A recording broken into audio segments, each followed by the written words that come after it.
family. He returned to Oklahoma, or Indian Territory as it was then called, to find other opportunities, but his wife and children did not follow.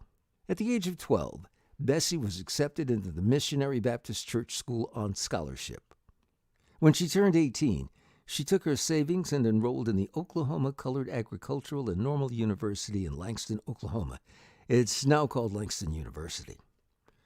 Coleman developed an early interest in flying, but African Americans, Native Americans, and women had no flight training opportunities in the United States, so she saved and obtained scholarships to go to France for flight school. Bessie Coleman took a French language class at the Berlitz Language Schools in Chicago and then traveled to Paris so she could earn her pilot license. She learned to fly in a Newport 564 biplane with a steering system that consisted of a vertical stick the thickness of a baseball bat in front of the pilot and a rudder bar under the pilot's feet. She then became a high-profile pilot at notoriously dangerous air shows in the United States. She was popularly known as Queen Bess or Brave Bessie and hoped to start a school for African-American flyers. Bessie Coleman died about 10 minutes into a flight at an air show. The plane unexpectedly went into a dive and then a spin at 3,000 feet above the ground. Coleman was thrown from the plane at 2,000 feet and was killed instantly. It was later discovered that a wrench used to service the engine had jammed the controls. Coleman was just 34 years old. You're invited to celebrate Black History Month with TNCRadio.live.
And if you don't know who Miss Anita Dixon Brown is, Miss Anita Dixon Brown is single-handedly. Now, I'm going to say this because I'm going to shame all of Kansas City, including myself, because we single-handedly let Miss Anita Dixon Brown take this fight on her own.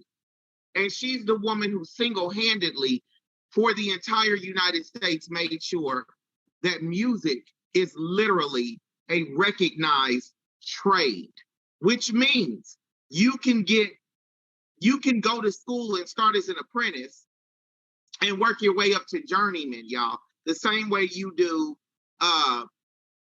any type of electrician, sheet metal worker, trucker, all of that. it is a recognized trade. But the most beautiful thing that's been done, and all of Kansas City, we really need to thank her, but we need to get behind Miss Anita Dixon Brown. She's made Kansas City a UNESCO Creative City of Music, and we are the only city in the United States to be given that designation as of 2017. So we're going to come back because we have a very important show. Y'all gonna see me go on this rant about us supporting her UNESCO Creative City of Music endeavors, because it makes the difference in the quality of music shows that we have in Kansas City. Right now, we get good people, but we ain't had Beyonce. Beyonce ain't coming to Kansas City if she wasn't with Destiny Child back then. So we gotta get on the ball and get to getting Miss Anita Dixon Brown her support. I'm gonna go ahead and let George, my son George Fuller, Jorge Fuller for the people. He's got his Dos Minutos with Jorge, and y'all know he take a little bit longer, but son, that's okay because you get us important information. Well, I don't want to say set a timer because if you do, it probably won't work. You got to get it out. I'm not one of them people. If you got to get it out, don't cut out no important information. I don't play that. Well, I just wanted to come in, and I'm glad to be here. I apologize for not coming on last week. Sometimes we just got to understand we are tired.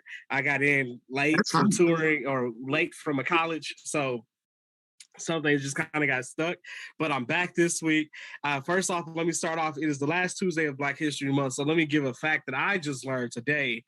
We actually had a female Buffalo Soldier by the name of Kathy Williams. She was the first female Buffalo soldier. What she did was register and got into the Army, kind of like the same story of Mulan. If you ever look at Disney and watch Lyne't, where she pretended to be a man, and really, I don't think she pretended. She just no one ever checked until she moved through the ranks and got hurt.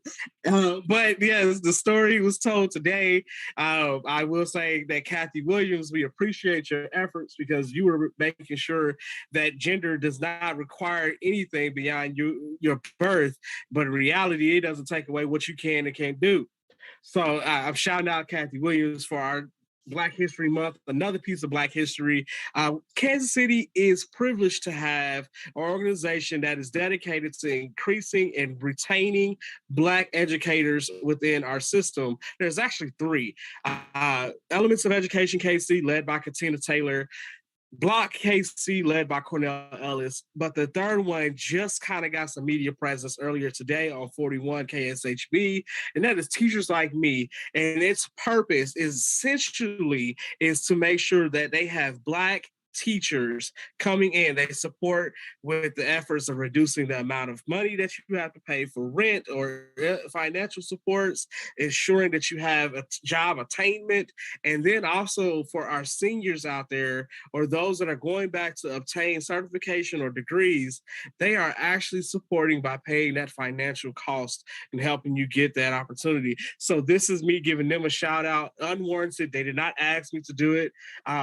You can check out the post I made on my Facebook page as well as my LinkedIn, where I shared their information. That is Teachers Like Me, led by Dr. Trinity Davis. That is 3 organizations led by Black individuals trying to combat the lack thereof of educators of color, especially Black educators in the Kansas City area. Phenomenal work. I promise you, I don't bring you anything but the best. Now, while I'm speaking about money, because you know Fuller for the People LLC and Fuller for the People, the political campaign stands on 3 things. That's educational prosperity, economic progress, and civic relationships. I got some news today that came to me, and I was just like, what you mean?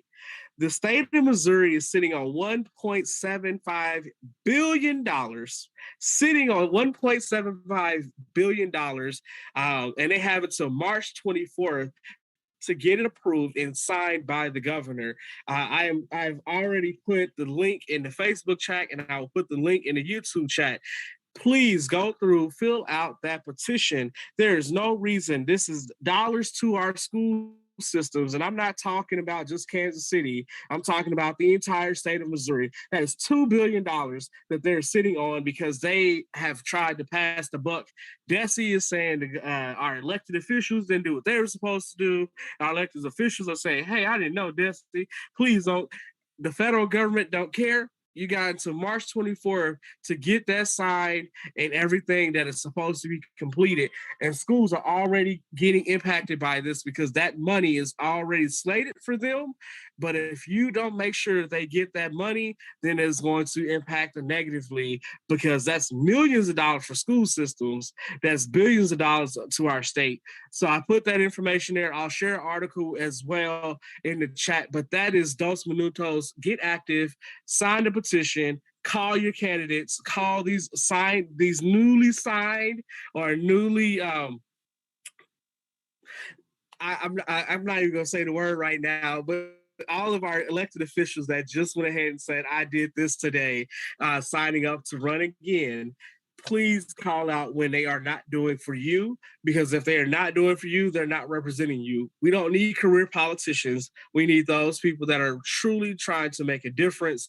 That is why Fuller for the People is in existence. If you can't find a candidate, you better build a candidate and put them in place. We don't have to worry about going through and getting on the ballot. Just write them in and make sure everybody spells their name correctly.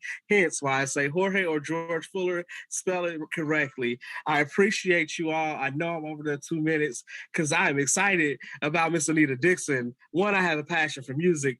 Two, I know some music people that would love to have her come talk to some students. So I'm going to try to make that happen later on. I appreciate you, Mama Nay. Thank you again for allowing me being on this evening. You're welcome, son. Thank you so much. And you just literally sparked what this show is about, which is we are asking people. I'm not even asking. I'm going to shame some folks, because how is it that we as Kansas City left Miss Anita Dixon Brown to do all of this work on her own? Like, the music being a trade, that's one thing. But the UNESCO city of music, creative city of music, and we're the only one in the United States of America. And we're not showing out the way we should for that designation that we have. I'm just going to say this, and this is me, Lyne't, saying it. As you get to reviewing people, the what do you call the attendees of the different UNESCO events. Mr. Walker, I'm gonna just get a little disclaimer that what I say has nothing to do with KUAW radios. This is the opinion of Lyne't Gray only. The Lyne't Gray, Lyne't Gray only. I had to stop before I said this. But can talk about everything else, but he can't go and have his name listed as an attendee. This is Lyne't saying this. This is nobody else. Look at the attendees, y'all. And then our city council, I'm so disappointed in our city council. She has an amazing presentation to let them know the amazing things that Kansas City has done as a UNESCO, the only UNESCO city of music. And they cut her presentation down to 15 minutes. So we as Kansas City, we're supposed to be this amazing city that we claim we are. But when people are doing big things to help build our city and to help our city become this great, amazing city, we don't give them support. The UNESCO program for Kansas City's creative city, she needs literal funding for this program. And it should be ongoing funding written into the Kansas City, Missouri budget. Y'all don't know how powerful this is, but I'm gonna get off my rant and get off my soapbox. I present to y'all Miss Anita Dixon Brown. Thank you so much for joining us again on the Lyne't Gray Show. Lyne't, always, dear. When I thought about what am I going to do to get the word out in the most significant way, I thought I need to call my girl Lyne't and let's just put this out here, because the time has come. You see all these wonderful musicians out here and they're struggling in Kansas City. And they're trying to keep the scene alive, and they're, taking money on the door and taking $75 gigs. in a town that was built on jazz. Okay, they can talk all the trash you want to. You can talk all about the city of fountains. You can talk all about that madness, but the color of Kansas City is Black and the sound is jazz and blues. And whenever you get through, that's all anybody knows all around the world. Now, UNESCO stands for the United Nations Educational, Scientific, and Educational, Scientific, and Cultural Organization. Across the world, there's over 70 cities across the globe in all parts of the world that are UNESCO Creative Cities of Music. We are the only one in the United States. Now, there's a number of reasons for that. You know, this might be a two-parter, you know, for all I know. But I know that I'd gone to the city in 2014, the city being, you know, those who have the six-figure jobs and all of this other business to do what they're supposed to do. Had a big meeting and said, hey, look, here is this opportunity to get into this creative cities. It helps us become automatically global in the things that we do. We're able to connect to other cities around the world with this thing called jazz, with this thing that we're noted for. And, you know, I got the big, oh yeah, Anita, that sounds wonderful. Yeah, let's run that up the poll and see who salutes it, blah, blah, blah. So I looked up later on, they said, well, you know, we just hired someone and she hasn't had time to go through this, so we're not going to do it. Well, the application process only comes around every 2 years. So, okay, fine. It's 2015 by now. So I waited 2 years. And when this new person, and so I go back to them at the beginning of 2017, January, and I said, look, this thing is due in June. You know, is there anything I can do to help? Oh, no, we've got it. We've got it. We're going to do this. We're going to get a blue ribbon committee and pull the, but that. Okay. So I'm looking up and I said, well, let me check on this. So around the middle of May, I called this person up and I say, so how's it going with the application? Oh, Anita, we've decided, now this is what really got me was, we've talked to the jazz people, whoever they are, and we've decided we're just going to do that next year. I said, well, it won't be around again until 2019. And when I got off the telephone, I said, you know, this is enough of this. Come on now, you're filling out paperwork. Well, it was a lot of paperwork, 22 pages. You were restricted to characters, not words. And you had to answer 4-part questions in something like 200, 300 characters and various things about why it was important for you, who would be your supporters, what is the greatest design piece you have, what is the kilometers between that and the next transportation. The cool thing about filling that out is that for years, I've worked with some of the greatest people in the city and historians, one being Eddie Baker, who was my mentor that helped to keep Kansas City's music alive. And when we get into what happened to the International Jazz Hall of Fame, we'll get into that another time too. But he and Sonny Gibson, Elvis Gibson, were the two main people that I gotten information from for years. So I knew where everything was, old, new, who was who.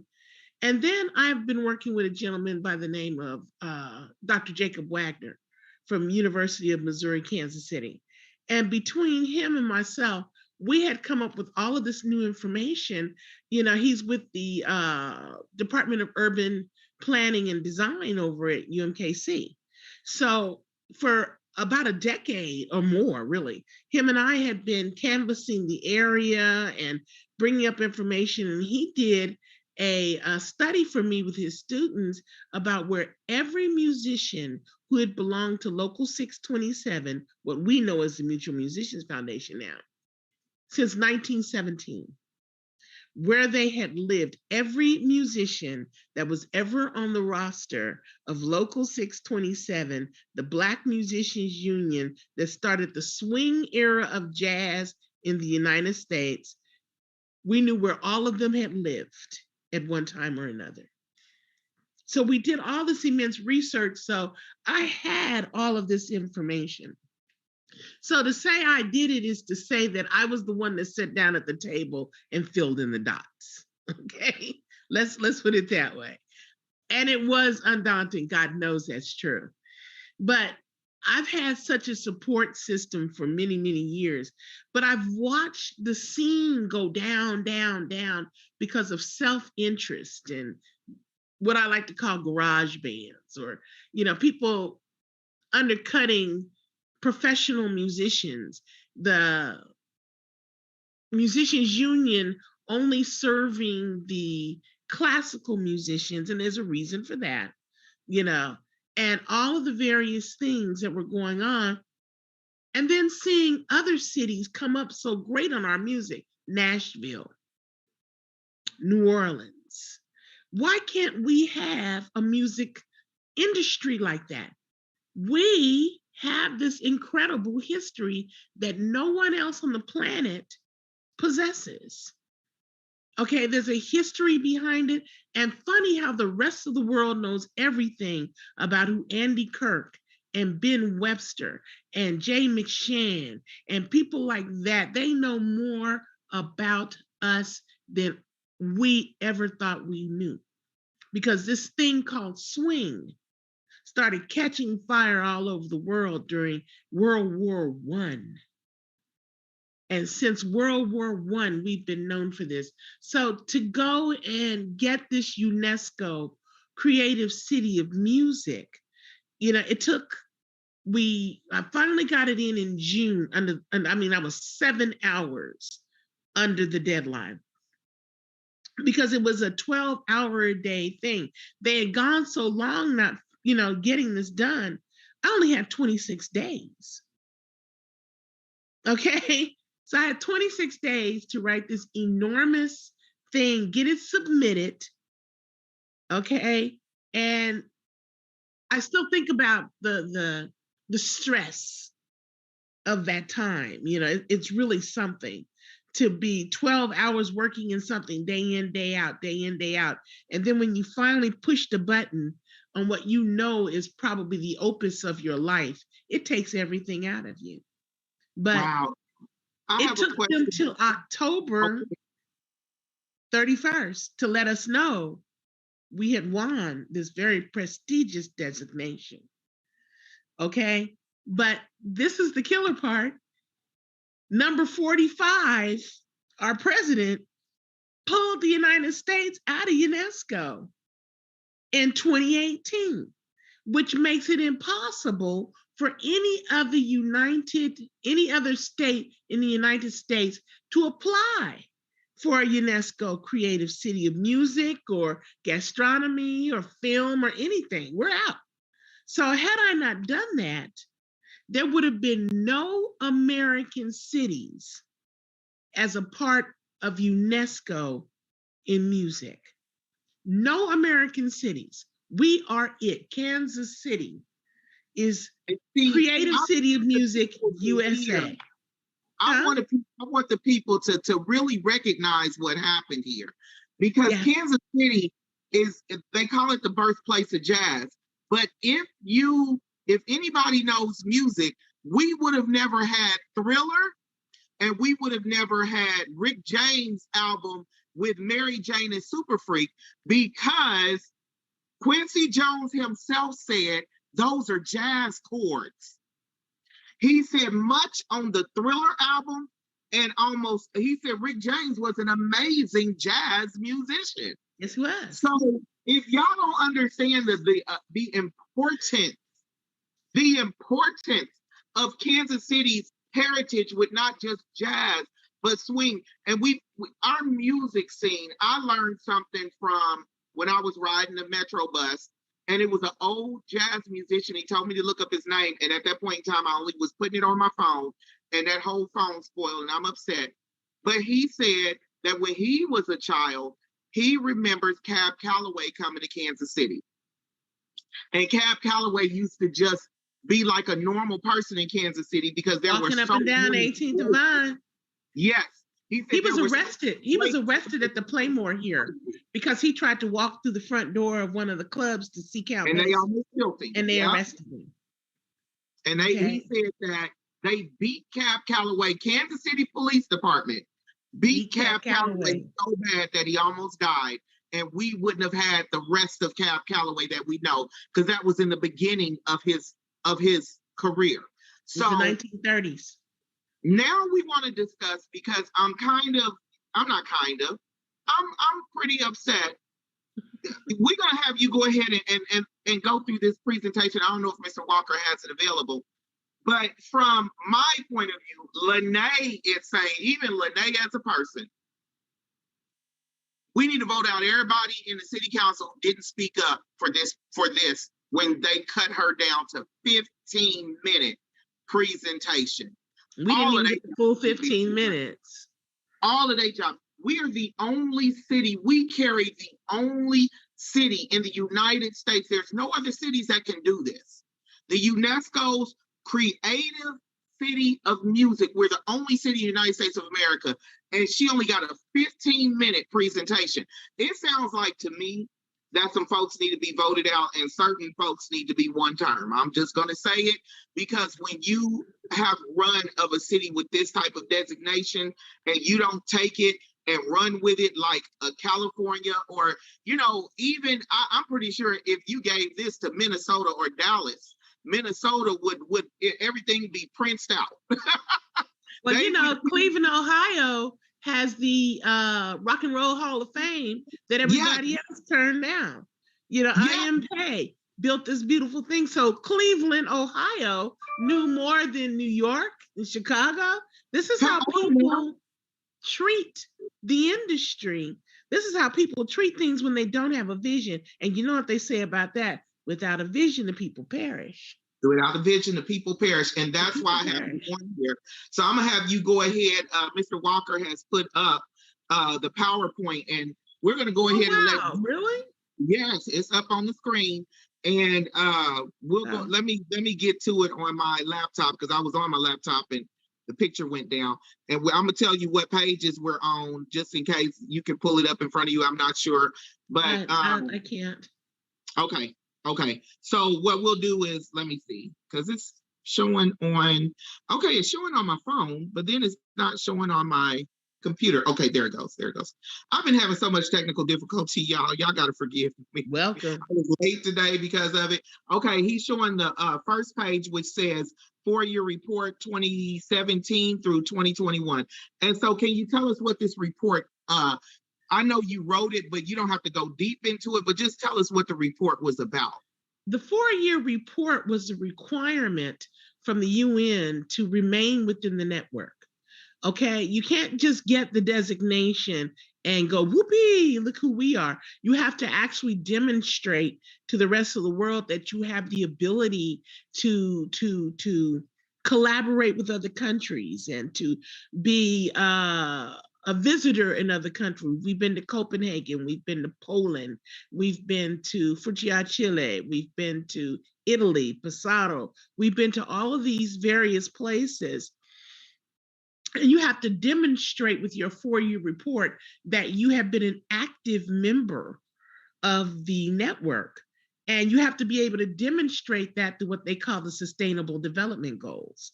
And so our Sustainable Development Goals were number 11 specifically, because we're concerned about urban communities. Do you know that in the year 2055, just about every city on the planet will have some type of city function?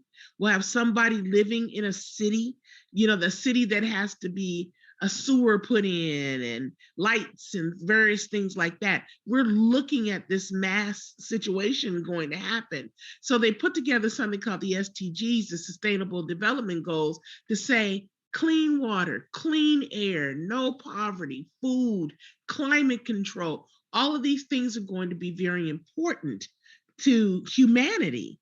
And the most important things to humanity is creativity. This is what the rest of the world is saying. So if you can imagine that there would have been no American music as a part of this vast network, because creative cities are cities of film, media arts, gastronomy, music, crafts and folk arts. There's two more. They go past me right now. But these are the things that sustain humanity. You know, these are the creative aspects of humanity that are needed. So if you can only imagine, even Black American music, which is considered to be BAM, you know, Black American music, think if we weren't in it, we would not be able to partake of all of the various things that are happening all over the world. We did something called the World Jazz Festival for Make Music Day in Dunbar Park last year. And we did something called the Voyage of the Drum.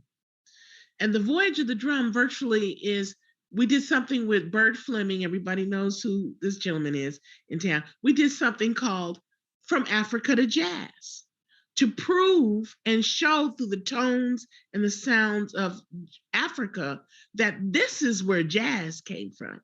So we brought in a dude named Bill Summers. Bill Summers was with Herbie Hancock on an album called Headhunters in 1972, the first platinum selling jazz fusion album in history.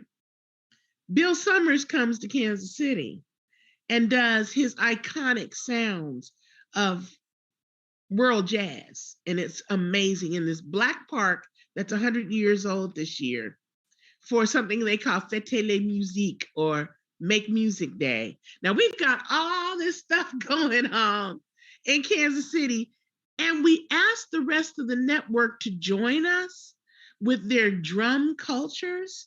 And over 20 countries from around the world sent us video. We had 24 hours of video dedicated to the Voyage of the Drum, their drum culture in Japan, their drum culture in New Zealand, their drum culture in London, their drum culture in Italy. Every civilization has cultivated the drum in some way. And we had 24 hours. And if you can go to YouTube and look up Voyage of the Drum, and you can see all of these various things. This is what Kansas City did. So that 4-year report has all of the activities that we did in 4 years. We went to St. Cristobal, Mexico for the Day of the Dead ceremonies, and found out that the marimba that's played in Latin countries is an African construct. We got to St. Cristobal and found out that the enslaved that were deposited in that part of the world turned the ships that they came on into musical instruments and the barks off the trees that became the marimba, or what we know as, that like the forerunner of a xylophone. So you've got a Lionel Hampton laying somewhere in St. Cristobal, Mexico. Okay? There is no place on this earth that has gone past the United States indigenous music. So just imagine if we weren't in this network, if the United States was not in this network musically. Now it's in this network in gastronomy. We have a United States UNESCO gastronomy. We have 2 in literature. We have 1 media arts and a couple. We're the only music. We're the only creative city of music in the United States under the UN. So just think, what would we have been missing musically if we weren't able? I mean, when I say I can put my finger on over 85 countries and send out a message, that's what I did the other day. Because we went to go to the city for this 4-year report, and it was like, yeah, nice. And thank goodness for Lee Barnes because he stood there and he said, I don't think you people realize how important this is. Mm. You know, and I'm looking around going, do you guys realize we're Kansas City? We're not Chicago. We're not Nashville. We're not New Orleans. They don't expect this out of us. But you know what they call me in the rest of the world? Anita Dixon Brown from the US. Oh, if you want to learn more about what's going on in the United States, call the US.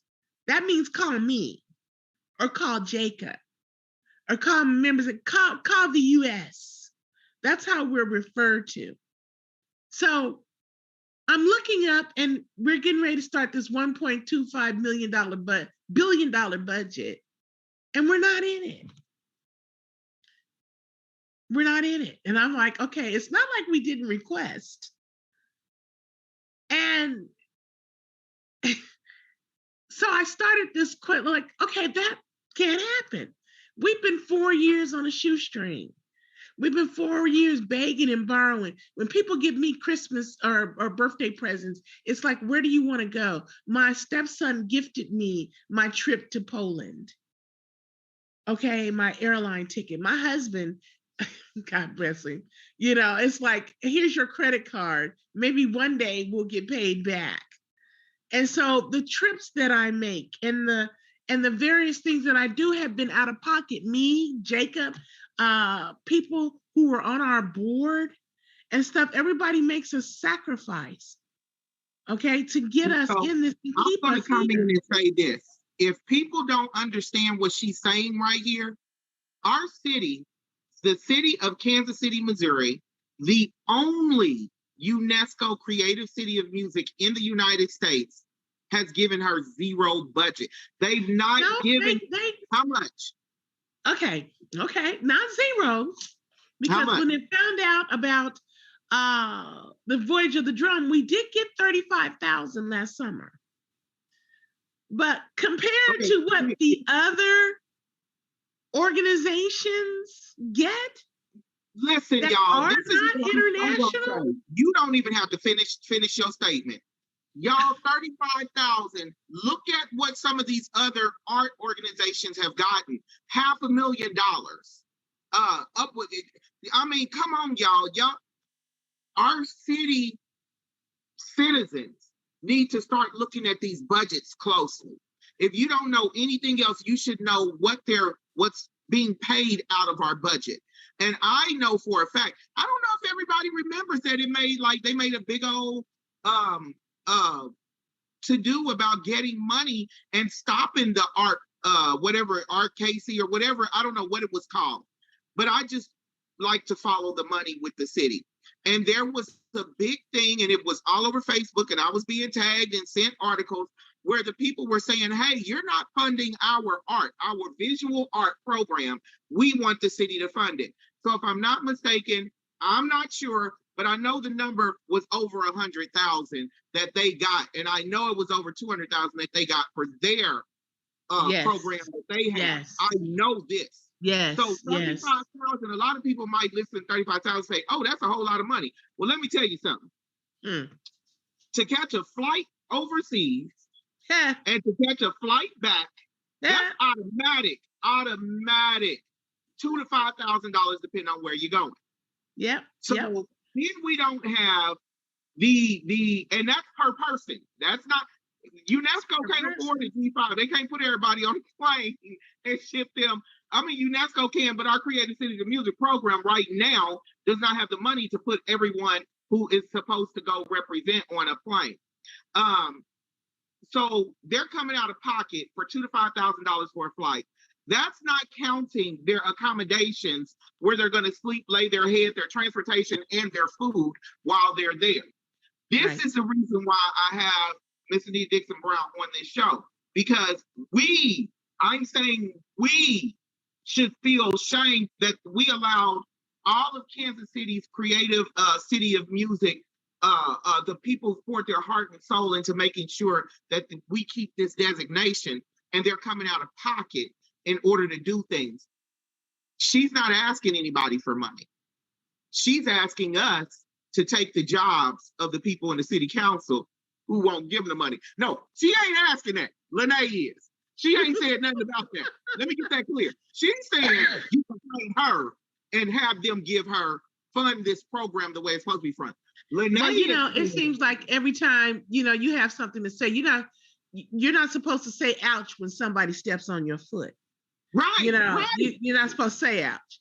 But at this point, 4 years later, we even were told by our head of our cluster that we had the most, now check this out, the most active music city in the entire cluster.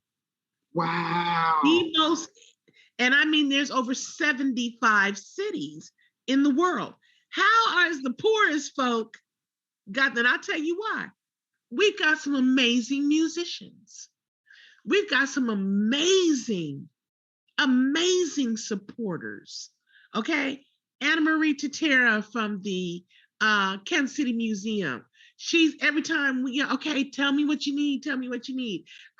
Kathy Pursley from Dunbar Neighborhood Association. Hey, where can we get this? I'll share these little dollars we got from so-and-so with you so we can pull this off. Everybody coming in with what little, we made rock soup. Okay. And when they look, a gentleman by the name of Tahimba Jess, if you look at our for your report, Tahimba Jess won the Pulitzer Prize for poetry. Freaking genius. I meet him in Poland. Okay.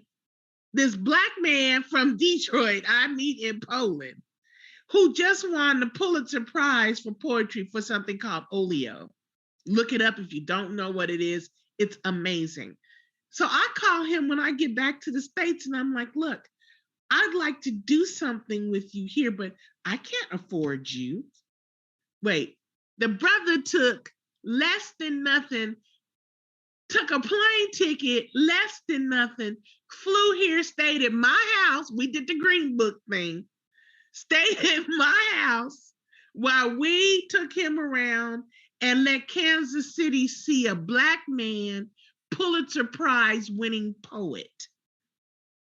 Okay? This is how we did these things. But we can't keep doing this because, it's always like your poor relation. They mean well. But, they say crust the bread as such. You can have some, but don't take too much. Mama may have, Papa may have, but God bless the child who's got his own. These are our tax dollars. I'm not asking for anything that doesn't already belong to us. Okay, I'm not asking for something ridiculous. We have been good stewards of the money that we were able to get to do the incredible 4-year report that we did. We had a whole female International Day of Jazz last year with some of the baddest sisters in town. Okay, come on now, what y'all talking about? How come I can't get any money? But they throwing away money, and I say throwing away because, we're going to do a study on what Kansas City needs for the arts. You know what Kansas City needs for the arts? Y'all need to put some money into the musicians' hands so they can make a decent daggum living. You need a nighttime economy that has absolutely nothing to do with the daytime economy. You need to quit all of this daggum cowboy shit, kicking daggum tourism, and settle in on this. You need an international flight out of that brand new $1.5 billion airport you're building, and you need to know how to do it. When I got off the plane in Poland, one of the first things you saw is welcome, UNESCO City of Dada, right? But then the next thing you saw was a money exchange system. The next thing you saw was an interpretive service. People are coming in from everywhere. So, and in Copenhagen, get out of here. I could have just lived there. When I had to leave Copenhagen, I literally cried. So, I'm glad you're bringing up the airport, because I shared this with you over the phone, but I was driving Uber for a little bit in 2020, and I got to drive someone he now checks on me. But this man is almost a billionaire, y'all. One with a B, with a B. I think he might be right now. And this man said he likes Kansas City because Kansas City is quiet. You don't have all the riffraff of the other cities. You don't have all your basketball players and your rappers and your musicians. So what he was saying, in a sense, is our city is boring. To say the And least. we don't have a bit of the competition level of arts that all other cities have, music that all other cities have. Basketball aside, we all know, don't nobody want no basketball team here. I'm gonna just say it, too many black folks gonna be descending on the city. Kansas City don't play that. But the music is worldwide. Yes, it is. That's not a it's the foundation of the black soul that created jazz and swing. But people love it worldwide. Yes, they do. And so Yes, they you're do. not asking for any, that's why I said you're not asking for, you asking for what's rightfully supposed to be yours. And I will tell everyone, when you, like you said, because I've flown out into another city internationally, and they know you're coming from internet. They know your flight is coming in from around the world, and they have somebody standing there greeting you when you getting off the flight, telling you what to do. You're not lost when you get off the flight. But Kansas City is at a loss when it comes to things like that. Now, I've let you talk, but I didn't ask you to give everyone information on how to get in contact with you. But before we do this, I'm going to read the post. Everybody go like the Facebook page, Creative City KC, CREATIVE, space bar, capital CITY, space bar, capital K, capital C. On February 20th, they posted, "We need your help. Please contact those in our municipality to add our UNESCO Creative City of Music USA to the annual budget so that we may continue to support musicians and jazz globally." All they're asking for us to do to show support is call and leave a message or email them at their contacts below. See, Kansas City, Missouri, Mayor Q, Lee Barnes, Brandon Ellington, Melissa Robinson, Heather Hall, Kevin O'Neill, Catherine Shields, Eric Brunch, Angela Pearson, Andrea Bow, and Kevin McManus. I'm going to give their numbers on air. Mayor Q, Quentin Lucas, 816-513-3500. Councilman Kevin O'Neill, 816-513-6503. Councilwoman Heather Hall, 816-513-6505. Councilwoman Teresa Lohr, 816-513-6507. Councilman Dan Fowler, 816-513-6509. Councilman Brandon Ellington, 816-513-6511. Councilwoman Melissa Robinson, 816-513-6513. Councilwoman Catherine Shields, 816-513-6515. Councilman Eric Brunch, 816-513-6517. Councilman Lee Barnes, we thank you, sir, 816-513-6519. Councilwoman Raina Parks Shaw, 816-513-6521. Councilwoman Andrea Bowe, 816-513-6523. And Councilman Kevin McManus, 816-513-6525.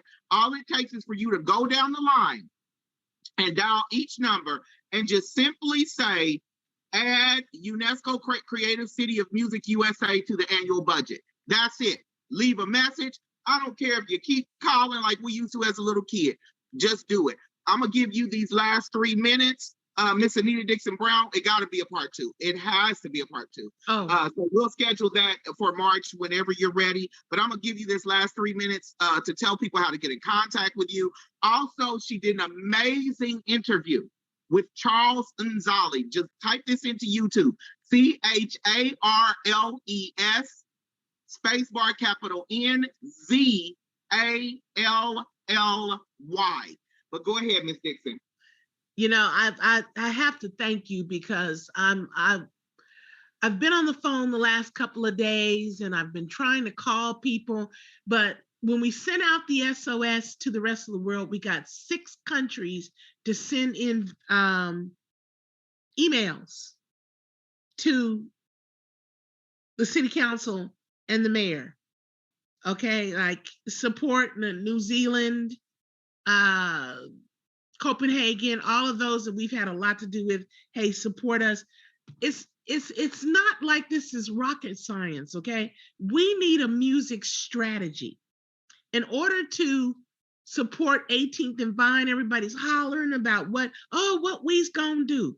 What we need to do is take care of our musicians and form a nighttime economy, okay? So that we can support this music like they do in Nashville, like they do in New Orleans. The music is centered around their economy.